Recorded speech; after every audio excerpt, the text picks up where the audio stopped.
Olá pessoal, muito boa noite. Estamos começando o Esporte na TV, aqui na Vale TV. Eu sou o Gustavo Hennemann, fico com você das 19 às 19h30 nesta segunda-feira, dia 22 de agosto.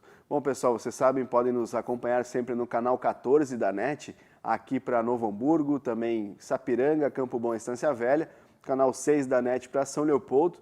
Temos também nosso site, valetvplay.com, nossas redes sociais no Facebook, Instagram e YouTube da Vale TV, também aplicativo para iOS e Android, o valeTV.play.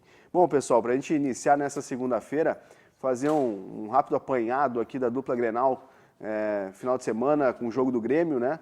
O Grêmio empatou em casa por 2-2 com o Cruzeiro neste domingo, um jogo bastante disputado. O técnico Roger Machado comentou que para ele foi o melhor jogo do Grêmio na temporada, só que aquela coisa, né? O jogo que ficou marcado por mais uma vez brigas e confusões na arquibancada ali da Arena, a torcida fazendo parte da torcida, obviamente, né? Porque a Arena teve seu recorde de público, mais de 51 mil pessoas na Arena nesse jogo contra o Cruzeiro.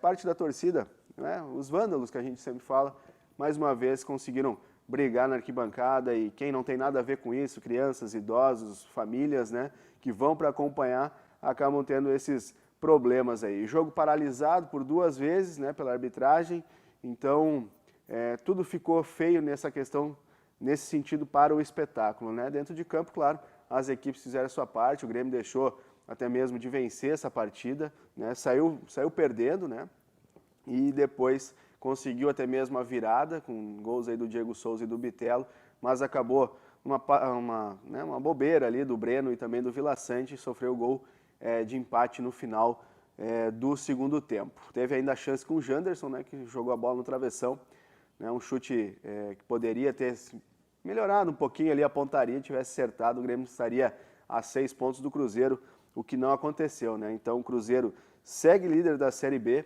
né, do Campeonato Brasileiro, com 54 pontos. O Grêmio está ali na terceira posição com 44, 10 a menos. Então, o Grêmio também nem subiu para a vice-liderança, que era o objetivo, né? O Bahia continua ali também com os mesmos 44 pontos. O Grêmio na Série B volta a campo nessa sexta-feira, dia 26, a partir das 19 horas, contra o Ituano, novamente aqui na Arena, em Porto Alegre.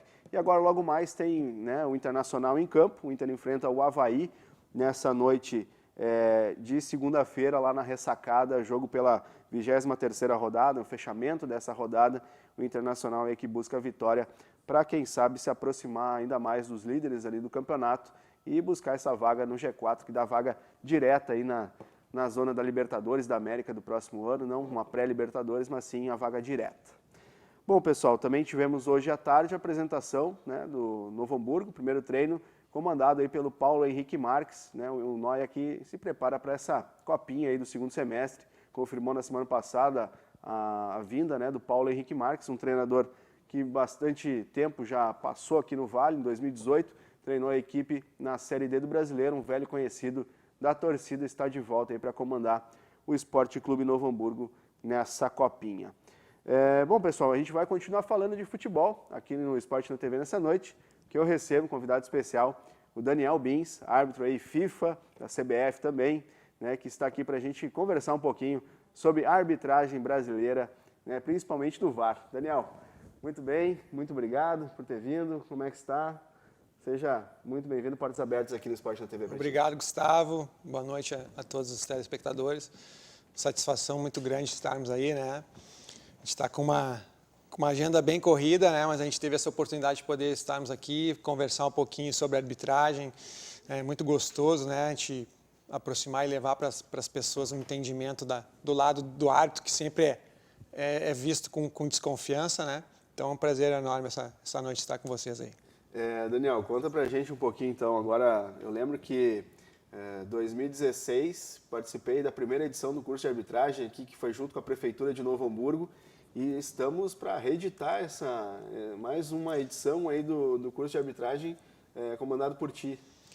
Isso, o curso nós, né, lá em 2016 tivemos essa edição pela Prefeitura, nós já tivemos mais 2 edições, o ano passado nós ficamos aí 2 anos aí, em virtude da pandemia sem poder realizá-lo, e o ano passado, então, através da Secretaria de Esportes, a gente voltou com essa iniciativa de grande sucesso. E esse ano, mais uma vez, a gente vai dar início agora, 29 de agosto, de mais um curso de arbitragem. E é uma oportunidade fantástica, uma política pública que a gente tem no município, com incentivo aí do nosso secretário, do nosso diretor de esportes, de fomentar, né, de trazer, instrumentalizar conceitos da arbitragem, a regra do jogo, né, oportunizando para homens e mulheres aí até mesmo uma fonte de renda extra. E a gente tem um retorno muito grande e uma satisfação muito grande de ver pessoas que despertaram a partir de edições anteriores do curso estarem aí hoje fazendo parte do quadro da Federação Gaúcha de Futebol, né, e quem sabe a gente não tem aí, dentro dos próximos anos, grandes árbitros aqui da região fazendo parte. Sem dúvida. Nesse curso, assim, Daniel, conta pra gente como é que vocês fazem essa abordagem, quantos encontros são feitos, como é que funciona? O curso ele se divide em aulas teóricas e práticas. São 10 aulas teóricas, né, que a gente aborda aí desde as regras do jogo até posicionamento do árbitro, questões pertinentes de súmula, confecções de relatórios, né, então a gente consegue ter uma abordagem bem ampla. E aí são 8 aulas práticas em que realmente a gente vai para dentro do campo de jogo e os alunos eles vivenciam as dificuldades que tem o árbitro, né? De decisões em poucos segundos, em dificuldade de leitura das jogadas. Então a gente acaba aproximando muito da realidade. E por nós termos aí grandes amigos que a gente convida, né? A gente tem o Anderson Daronco, o Jean-Pierre, o Thiago Dil, que é aqui de Voti, que foi eleito o melhor assistente do Gauchão o ano, né, desse ano. E mais o Michael Stanislau, então a gente acaba trazendo o que há de última novidade de orientação, tanto da Comebol, quanto da CBF, quanto da Federação Gaúcha. Então, o enriquecimento que se traz para dentro do curso, a qualidade que a gente tem nas aulas é muito grande. Isso a gente acaba vendo na satisfação dos alunos, né, durante o próprio desenvolvimento do curso. Eu lembro também, de 2016, né, desse convite, né, a gente teve aulas com o Daron, com o Jean-Pierre também. Tem o Hélio Nepomuceno também veio, né? Sim. A Luísa Reis. A Luísa Reis vai estar esse curso agora chama atenção as inscrições. Nós temos bastante mulheres, acho que em torno de 10 a 15 mulheres. Bacana. Então a gente já fez o convite para ela também, para ela poder trazer, né, esse olhar feminino das oportunidades que se tem para a arbitragem feminina de crescimento. Ela vai fazer parte com a gente aí. As inscrições já estão encerradas, tá, pessoal? Não tem como fazer mais a inscrição. Quantas pessoas, mais ou menos, quantos alunos vocês vão estar envolvendo? A gente teve que encerrar as inscrições na sexta-feira, né? Nós tínhamos 50 vagas a princípio, nós conseguimos estender e nós estamos com 75 alunos inscritos, então bastante. É um número bem significativo, né? E aí, então, a gente teve que realmente limitar, porque senão acabaria trazendo problemas na própria organização, né? A gente gostaria, sim, de aumentar as vagas, mas nesse momento, pela questão de organização, a gente não conseguiu. Então, a gente limitou em 75, que é uma satisfação muito grande nessa procura que a gente teve, né? Esse crescimento, sinal que a política pública do curso tem dado certo. Sem dúvida. Bom, Daniel, vamos falar um pouquinho, né, do curso, já falamos, mas vamos falar agora da carreira, como é que está. Sei que o ano passado você foi eleito o melhor árbitro de vídeo aí do campeonato brasileiro, né? Conseguiu entrar no quadro da FIFA, que já a gente conversava disso há alguns anos, né, dessa possibilidade. Como é que está essa temporada, Daniel? A gente vê cada vez mais algumas polêmicas, querendo ou não, novas linhas, né, do VAR. Como é que está esse ano as novas instruções aí para vocês? A gente vem a cada ano sempre com um desafio, né, de fazer o melhor, de legitimar os resultados das partidas. No Brasil a cultura é muito difícil, né? A desconfiança, a gente fala, não basta ser honesto, a gente tem que se fazer, né, honesto. E a arbitragem sempre é a válvula de escape para clubes, para dirigentes, para torcida, né? É sempre vista com maus olhos. A gente teve um ano fantástico, no ano passado, como tu falaste, um ano perfeito, que nós tivemos aí, fomos eleitos o melhor árbitro de vídeo do brasileiro, né? E tivemos aí então a indicação para o quadro da FIFA, para o quadro internacional, e também a gente esteve aí participando da final da Copa do Brasil. Então o ano terminou perfeitamente. A gente teve uma mudança significativa, né, na direção do comando da arbitragem da CBF, com a saída do Gaciba lá ainda com o decorrer do brasileiro ano passado, né? Sim. Que o Alício Pena Júnior assumiu interinamente ali naquela reta final. Nós tivemos que ir para a Granja Comari fazer uma concentração com todos os árbitros de elite lá, para justamente a gente poder dar uma resposta melhor, afinal nós servimos ao futebol, né? Nossos clientes são os clubes, né? São os jogadores, são os torcedores, então a gente tem que prestar um serviço da melhor qualidade possível. Claro. Tivemos uma reta final que a gente conseguiu dar um encaminhamento, né, da arbitragem, dando uma resposta boa, positiva, né? Inclusive para dirigentes, para torcedores, para a própria imprensa. E esse ano esse desafio se continua, né? Cada campeonato que começa, a gente tem sempre o desafio de ter uma resposta positiva, que a arbitragem possa estar tomando as decisões corretas e legitimando o resultado da partida. Temos no Brasil, a gente teve questões pontuais aí no árbitro, né, na própria Copa do Brasil, no jogo do Palmeiras e São Paulo, tivemos algumas situações do brasileiro de dificuldades em algumas decisões, mas a gente pode afirmar aqui, Gustavo, se nós formos comparar aí a arbitragem brasileira com a arbitragem mundial, ela não perde em nada. Falam da Europa, da Premier League, né, da Inglaterra, cara, em termos de VAR, pela própria experiência, pelo número de jogos que nós temos, né, a gente está bem à frente aí de várias ligas. Claro que a gente sempre tem que estar provando, né, Claro, e às vezes a indústria da polêmica, ela vende muito mais do que eu ressaltar um acerto ou um bom andamento da arbitragem no Brasil. Sim. É aquela coisa, né? O clube, né? Os times buscam um resultado. Se daqui a pouco tem uma mínima influência que for, já é motivo para ir na CBF e na FIFA fazer uma reclamação, né? Ontem nós voltávamos do jogo em São Paulo, eu trabalhei no sábado no derby campineiro lá entre Ponte Preta e Guarani. Que fumaça, hein? A Série B, um jogo com 3 segundos ocorreu a primeira falta, um jogo bem pegado, né, como a gente fala, e no domingo eu estive atuando pela Série C e o quadrangular, um dos quadrangulares, né, finais aí que classifica para o acesso da B, em Ribeirão Preto, Botafogo e Volta Redonda. E na volta nós conversávamos no carro da Federação Paulista e chegou um colega meu a comentar, no Brasil ganhamos apesar da arbitragem e perdemos por causa da arbitragem. Então, a gente nunca consegue contentar. É um desafio, a gente sabe que muito disso é cultural, a gente sabe disso e a gente se prepara. Isso nos dá mais força para nos prepararmos cada vez mais para que a gente possa dar um resultado satisfatório para todos do ambiente do futebol, né? Sim. Questão de curiosidade, assim, Daniel, depois dos jogos, vocês costumam fazer um rescaldo ali, analisar como foi a atuação de vocês nas partidas? A gente tem, inclusive, nessa mudança, né, já tinha na gestão do Gaciba, a gente já estava com um caminhamento, não tem como a gente fugir de uma profissionalização da arbitragem, ou pelo menos a gente caminhar para esse fim. Então, a gente vem cada vez mais tendo treinamentos específicos, a gente teve agora, pré-rodada da Copa do Brasil, as equipes de arbitragem que estavam envolvidas nos jogos se concentraram 2, 3 dias antes, lá na CBF, no Rio de Janeiro, fizeram treinamentos de campo, treinamentos na Central de Excelência de Arbitragem, onde ficam a central do VAR. Nós tivemos uma intertemporada entre o final do primeiro turno e do segundo turno do Brasileiro, justamente para que a gente possa cada vez mais aproximar o padrão, né, da arbitragem brasileira, isso em todos os níveis, em todas as divisões, né, e para que a gente possa estar melhorando. E eu acho que esse é um caminho que não tem mais volta. E isso todos cobram da gente, a melhora da arbitragem, e todos têm um entendimento que quanto mais nós tivermos condições de treinamento, de estarmos vivenciando, né, o caminho dia a dia da arbitragem, vai ser melhor para todo mundo, né? Nós vamos ter uma resposta melhor dentro do campo de jogo, com mais acertos, torcedores, dirigentes, jogadores, clubes vão ficar satisfeitos. Então, a profissionalização está muito próxima, não sei de que forma, né? Sim. Mas cada vez mais a exigência de treinamento se faz presente. Eu lembro muito bem que em 2016 de ter feito uma reportagem especial falando também daquele curso de arbitragem, né, que você ministrou junto com os outros árbitros, mas já se falava muito dessa questão da profissionalização, né? E de lá para cá se passaram 6 anos praticamente, né, Daniel? E você está falando que está próximo.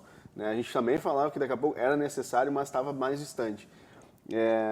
E o pessoal às vezes não sabe, que é de casa, o árbitro ele não é só árbitro, né? Ele não está só dentro de campo, ele também trabalha às vezes fora para complementar a sua renda, porque às vezes não acaba só aquilo ali, né, conseguindo, é deslocamento, é viagem, é treinamento, alimentação, né, fisioterapia, é tudo por conta do árbitro, né? Não tem uma coisa que isso acaba influenciando diretamente. Então, o árbitro trabalha, às vezes é professor de educação física na rede municipal, né, Daniel? Tu continuas aqui, na verdade voltou, né? Isso, eu tive, no final do ano, eu tinha pedido licença, né, no município, eu estava trabalhando na Secretaria de Esporte e Lazer, tinha 40 horas, e aí o pessoal lá, o secretário, diretores, pediam para que eu retornasse, então eu retornei 20 horas aí, e estou conciliando, então, junto com a arbitragem.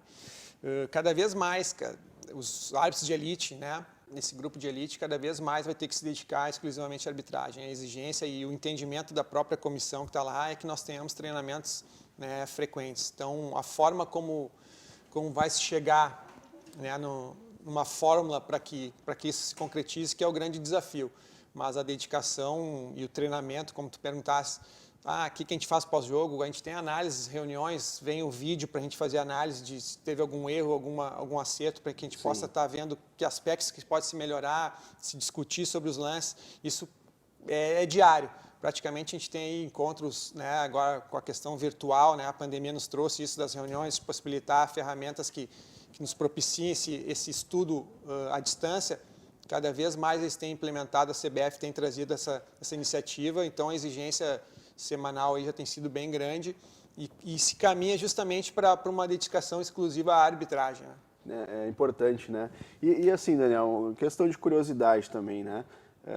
Quando está no campo ali, né? Você que trabalha diretamente com mais VAR agora atualmente, né? Do que realmente no campo, né? A decisão de campo, ela ainda está um pouco acima do VAR, dependendo da situação? Como que vocês fazem essa comunicação? O árbitro principal lá, ele está para fazer essa determinação e vocês, se realmente vê ali no detalhe que tem alguma coisa errada, vocês chamam. A filosofia que a gente tem, Gustavo, e até para o entendimento de todos, do público, é que o campo tem que ser forte. Então, hoje, as orientações que a gente tem são muito voltadas às decisões do campo, porque se nós tivermos um campo forte, tomando decisões, né, acertadas, pouca coisa sobra para o VAR. E a ideia é que suba para o VAR só aquelas coisas absurdas que realmente, pela velocidade do jogo, pelo entendimento, tenham passado de uma decisão do árbitro. Mas hoje se trabalha dentro da arbitragem brasileira, né, com os conceitos de se fortalecer o campo de jogo. O VAR é uma salvação de algo que tenha passado o extraordinário dentro do campo de jogo. É claro que a gente tem no Brasil, de novo, a gente tem que colocar a questão cultural, que hoje, por exemplo, na Inglaterra, a gente tem aí 2 rodadas da Premier League deles, passaram-se lances que, se fossem no Brasil, geraria discussão a semana inteira. Então, aqui a gente tem uma questão cultural diferente, então a exigência é muito maior. Então, a gente trabalha para buscar a perfeição nas decisões. Então, muitas vezes, passa a ideia, né, do VAR estar, por exemplo, intervindo demais. Mas não, é que a gente busca, sim, o acerto e a justiça dentro das decisões. Né? Sim. O que se fala muito também, às vezes, Daniel, é a questão do tempo, né, do análise do VAR. Às vezes tem jogos que daqui a pouco passa um tempo a mais, demora, o VAR está demorando, não sei o quê. Mas tem que ser um ajuste muito fino também, né? Às vezes isso demora, acredito eu, e também faz parte de uma evolução de quem está ali trabalhando, né? Perfeito. Nós temos vários aspectos que podem influenciar, né? Nós tivemos uma evolução muito, muito grande desde 2019, sabe? Tu trouxeste essa questão do tempo, né? Eu me lembro que 2019, 2020, né, batia-se direto o mundo do futebol. O VAR demora demais, 4, 5 minutos, nós tivemos situações, né? Sim. E aí se batia muito. A gente evoluiu em 2019, 2020, muito nessa questão de tempo. E aí entravam vários fatores. A questão de ser uma ferramenta nova, né, tanto para nós quanto para os operadores que nos auxiliam para o entendimento do meio do futebol. Nós temos as dificuldades técnicas que existem em muitos estádios ainda, pode acontecer um problema técnico, né, dos equipamentos, né, e o próprio entendimento do meio. Mas a gente evoluiu muito. Tanto é que nos outros anos a gente já não via a própria imprensa, né, o mundo do futebol questionar a questão de tempo. Começou a se falar assim, por que o VAR não entrou nesse lance? Por que entrou ali? O VAR era intervencionista e às vezes omisso. Que são discussões que nunca vão terminar, que a gente tenta sempre aproximar dentro de uma linha de trabalho que a gente consiga trazer a justiça, né, e o entendimento, que esse é o objetivo nosso, é que o futebol entenda o VAR veio para ficar, uma ferramenta que traz justiça. Quantas decisões nós tivemos aí alteradas pelo VAR que trouxeram a justiça, que poderiam ter decidido um campeonato, Claro, poderiam ter decidido uma partida que influenciaria lá no final. Então a gente vem evoluindo, sim, a gente tem a questão do tempo hoje, já não se fala tanto, né? Se fala assim na questão de o VAR deveria entrar nesse lance, não deveria entrar naquele, por que chamou nesse, por que não chamou no outro. Então esse padrão, esse entendimento geral que a gente tenta alinhar aí, né, nesses trabalhos diários aí. E que fica de dúvida, às vezes, até mesmo, o que vale na hora de traçar aquela linha ali? O corpo do jogador, onde está o pé dele, porque às vezes a gente vê, tem o impedimento, ele é definido por centímetros, por milímetros, às vezes, né? Às vezes por milímetros, exatamente. Cada vez mais uma iniciativa fantástica que eu acho que a CBF vem adotando é a questão da divulgação dos áudios, e nós estamos muito próximos para chegar. Hoje já se confecciona a linha ao vivo na Série A. Na Série A do Brasileiro a gente tem a abertura da confecção das linhas, o que é feito na cabine para o público poder entender. Porque acontecia muitas vezes de tu traçar a linha e aparecer uma imagem, nós temos lá a questão da paralaxe, que pode o ângulo enganar, e quando aquilo subia, vinha aquela decisão para o público que estava em casa, o pessoal ficava perplexo, não entendia, não pode ser, porque visualmente te vende uma decisão errada, que pela paralaxe engana, pela perspectiva. Então essa questão da gente poder estar publicitando, poder abrir para que as pessoas acompanhem, isso acaba aumentando o entendimento das pessoas, poxa, tu vê, é feito assim, não, realmente, e aí a desconfiança, ela diminui. Então, a gente caminha cada vez mais para deixar as coisas as claras, até porque a gente não tem por que esconder o trabalho que é feito na cabine. Então, o próximo passo que a gente vai estar colocando aí logo em seguida em vigor é a questão dos áudios, de também serem liberados os áudios da cabine ao vivo, e também a questão de ir para o telão, para as pessoas que estão no estádio também poderem acompanhar e se ter um entendimento. Porque as linhas são softwares. Pode ter o erro humano de uma marcação, de uma referência errada? Pode. Mas se é feito o procedimento correto, é um software com as medidas, é parametrizado o campo, então não tem como dar erro nas medidas. Então, as pessoas às vezes ficam, mas a impressão é que era. Pois é, quantos lances foram decididos na impressão e podem ter sido errados? E hoje, realmente, com a ferramenta se traz a justiça, a decisão em si.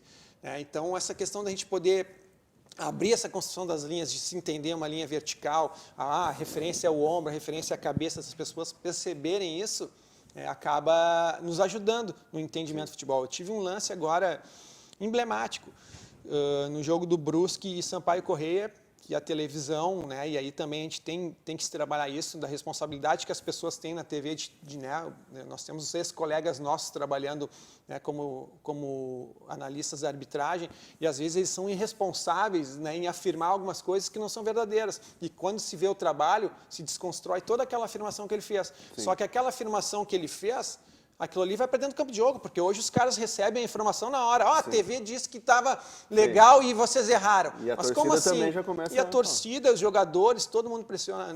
Lá em Brusque nós tivemos 1h30 para sair de dentro da sala do VAR, porque a TV falou que nós tínhamos errado, que foi confeccionado errado as linhas. Cara, depois que saiu para o ar, a CBF tem feito esse trabalho, divulgou 30 minutos depois, se viu que não, que estava correto, que realmente a decisão tinha sido acertada. Mas aí o estrago já estava feito, né? Aí o estrago já tinha sido feito. Então, também precisamos pensar essa questão da responsabilidade, do peso que tem as afirmações que a gente faz.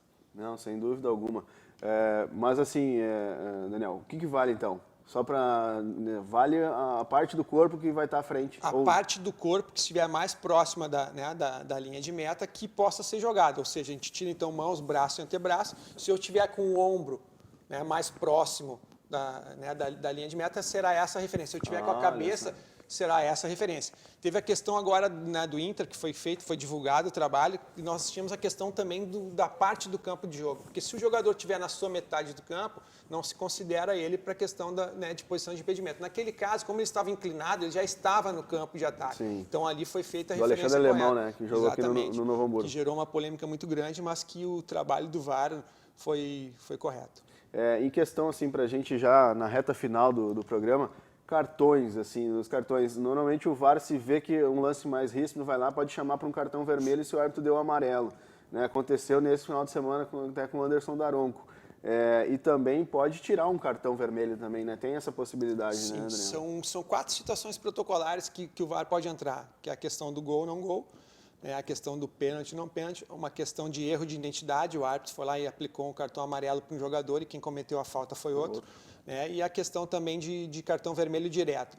Então, tanto o cartão vermelho aplicado no campo de jogo, o árbitro julgou que foi uma entrada com uso de força excessiva, e aí tu verifica na imagem que não atingiu com a sola, o árbitro achou que atingiu com a sola a canela com uma intensidade altíssima, e tu verifica, não, ele atingiu o peito de pé, né, com solado, mas uma intensidade baixa, tu já tem como sugerir uma revisão para que ele retire esse cartão vermelho. E também o contrário, o árbitro não percebeu no campo de jogo uma entrada, por exemplo, para cartão vermelho, tem os elementos que conceituam ela para um cartão vermelho realmente, e tu faz a chamada então sugere uma revisão para que o árbitro venha analisar e com os conceitos ele possa estar analisando e decidindo se é um cartão amarelo ou vermelho. Sim. E a questão às vezes do jogador lá que vai querer ofender o árbitro dentro do campo de jogo lá, pode colocar um cartão vermelho direto também, né?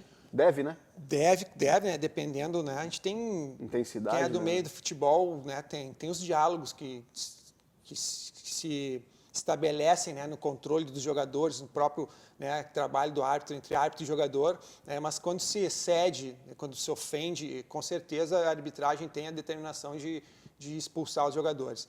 E essa é uma questão interessante. Toda a questão verbal, né, de verbalização, o VAR não pode entrar. Por exemplo, se o árbitro, eu estou expulsando aqui porque o jogador me ofendeu. Como a gente trabalha com vídeo, não tem leitura labial, né, não com áudio, isso fica, então, a decisão de campo de jogo. O VAR não tem como interferir. Às vezes a gente vê as pessoas, né, por desconhecimento, mas porque ele não fez nada, ele não falou nada, por que o VAR não entra? O VAR não tem como entrar quando é uma questão de ofensa verbal, né, a não ser que seja gestual. Né? Daqui a pouco ele fez algum gesto obsceno, ou uma própria provocação com a torcida, isso sim entra dentro dos protocolos de atuação do VAR e a gente pode sim sugerir uma revisão ou não. Tá certo. Daniel, a gente está chegando na reta final já do programa. Quero te agradecer muito a presença aqui no Esporte na TV. As portas vão estar sempre abertas aqui. Cara, e que o curso seja sucesso e que a gente tenha mais árbitros aqui da nossa região, quem sabe, despontando aí para o nosso cenário nacional, internacional. Essa ideia, eu agradeço, Gustavo, esses momentos a gente costuma falar de aproximar a arbitragem, as pessoas entenderem um pouquinho o lado do árbitro, a gente acaba trazendo mais torcedores para o nosso lado, né? As pessoas que fazem o curso também é gratificante, tu vê as pessoas, elas entram, às vezes, aquele torcedor mais fanático, ele entra, né, com uma raiva, com um entendimento que o árbitro é o inimigo, para nos xingar, né? O árbitro é o inimigo do futebol e eles acabam saindo torcedores, né, aqueles que não continuam a carreira, eles acabam torcendo para a arbitragem e também tendo essa visão, entendendo, começam a fazer uma análise diferente, né, dos jogos que eles assistem, né? Então isso é muito gratificante, e essa questão também de nós termos aí muitas pessoas, ex-alunos do curso já atuando na Federação Gaúcha de Futebol, então é fantástico. E também a questão de nós termos muitas pessoas que, a partir do curso, conseguiram trabalhar aí nos finais de semana em jogos comemorativos, em jogos da várzea, e tendo uma fonte de renda extra, que também é um dos objetivos do curso. Então é muito, muito gratificante. Fica aqui o agradecimento ao espaço. Tá certo. Daniel, muito obrigado e sucesso aí nessa reta final, quem sabe final do ano. O cara está aí mais uma vez como o melhor VAR do Brasileirão. Vamos trabalhar para buscarmos essa premiação de novo. Tá certo. Então tá, Daniel Bins, árbitro da CBF, da FIFA, aqui no Esporte na TV. Muito obrigado pela participação e nós voltamos amanhã com o Esporte na TV, aqui na Vale TV, com muito mais. Valeu, tchau, tchau.